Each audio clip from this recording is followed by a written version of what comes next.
Karena itu Yesus perlu disalibkan. Makanya Yesus harus mati disalibkan.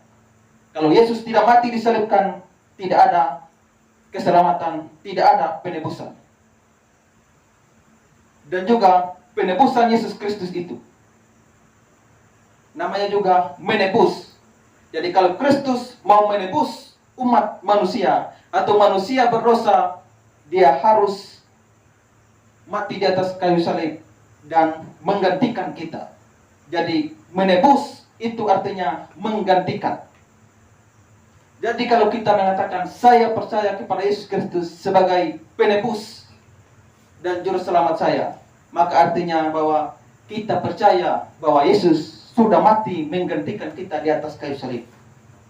Jadi penting untuk kita ketahui, jangan kita asal mengatakan Yesus Kristus adalah penebusku, tapi kita sendiri tidak tahu penebus itu artinya apa.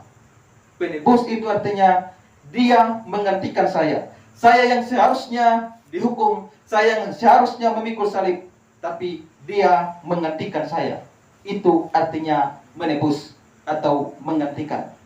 Di dalam Yesaya 53 ayat 4 sampai ayatnya yang ke-6, bagaimana Kristus sebagai pengganti kita atau penebus kita. Yesaya 53 ayat 4 sampai 6. Perhatikan di sana dikatakan, tetapi sesungguhnya penyakit kitalah yang ditanggungnya dan kesengsaraan kitalah yang dipikulnya. Padahal kita mengira dia kena tulah, dipukul dan ditindas Allah. Tetapi dia tertikam oleh karena pemberontakan kita. Dia diremukkan oleh karena kejahatan kita. Ganjaran yang mendatangkan keselamatan bagi kita ditimpakan kepadanya. Dan oleh bilur-bilurnya kita menjadi sembuh. Kita sekalian sesat seperti domba. Masing-masing kita mengambil jalannya sendiri. Tetapi Tuhan telah menimpakan kepadanya kejahatan kita sekalian. Perhatikan di ayat 4 mengatakan, penyakit kita lah yang ditanggungnya, kesengsaraan kita yang dipikulnya. Ingat, penyakit di sini bukan penyakit jasmani, tapi penyakit rohani, yaitu dosa. Ayat 5, dia tertikam oleh karena pemberontakan kita, dia diremukkan oleh karena kejahatan kita. Ayat 6, Tuhan telah menimpakan kepadanya kejahatan kita sekalian. Jadi ini benar-benar Kristus sebagai pengganti kita. Ini merupakan nubuat dari Nabi Yesaya dan digenapi oleh Yesus. Bagaimana Yesus menggantikan kita. Penyakit kita yang ditanggungnya, kesengsaraan kita yang ditanggungnya. Dia tertikam karena pemberontakan kita, diremukkan oleh karena kejahatan kita. Semuanya karena kita. Dia mengalami semuanya itu karena kita. Dia tidak mengalami itu untuk dirinya sendiri, tapi dia mengalami semuanya itu untuk kita, menggantikan kita.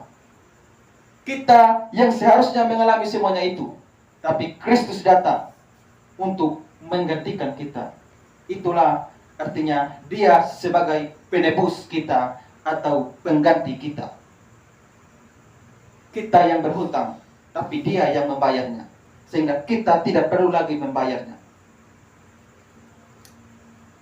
Dan juga dalam 1 Petrus 2 ayat 4, di sana dikatakan, ia sendiri telah memikul dosa kita di dalam tubuhnya di atas kayu salib, supaya kita yang telah mati terhadap dosa hidup untuk kebenaran. Oleh bilur-bilurnya kamu telah sembuh.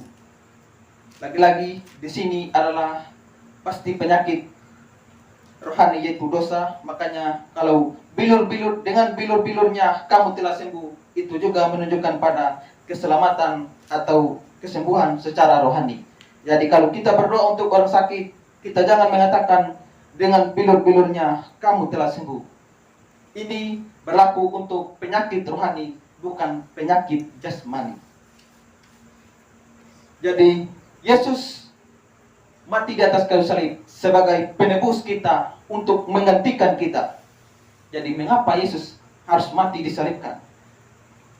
Karena dia menggantikan kita. Kita yang seharusnya mengalami itu, tapi dia mau menggantikan kita. Dan juga tidak ada kebenaran melalui hukum Taurat, perbuatan baik, amal saleh kita.